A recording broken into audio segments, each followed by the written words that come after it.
নমস্কার বন্ধুরা, সিলেটি রান্নাঘরে পরিবারের সবাইকে স্বাগত। আজকে আমি ডাইলর বড়া করিয়া কাঁচকলা আলু দিয়ে জোল করবো। হলুদ দিছি, লবণ দিছি, হঠাৎ বাটা হয়েছে ডালটা। তখন আমি এটা বড়া বানাইমু। বড়া বানাইয়া এরপরে কাঁচকলা আলুও কাটা আছে।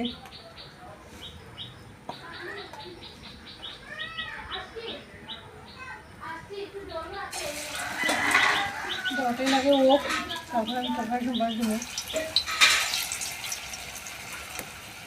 পাঁচফোড়ন দিলাম, তেজপাতা,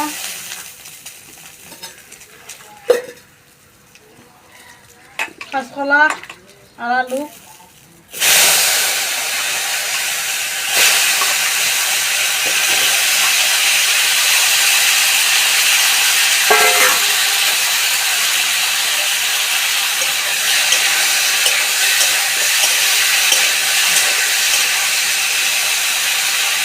মরিচের গুঁড়া,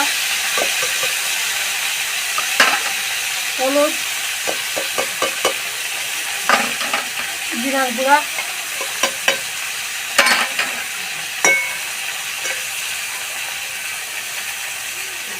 স্বাদ মতো লবণ।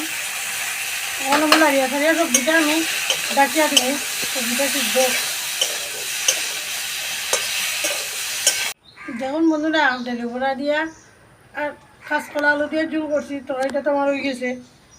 এখন আমি লাগাইমু। একটু ঘি দিলাম। ঘি দিলে দেখুন তরকারির টেস্টই আলাদা হয়।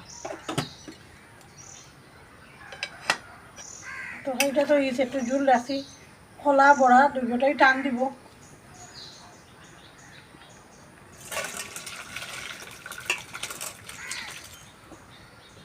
দেখো কত সুন্দর কালার হয়েছে, বেশি যে আলু দিছি না।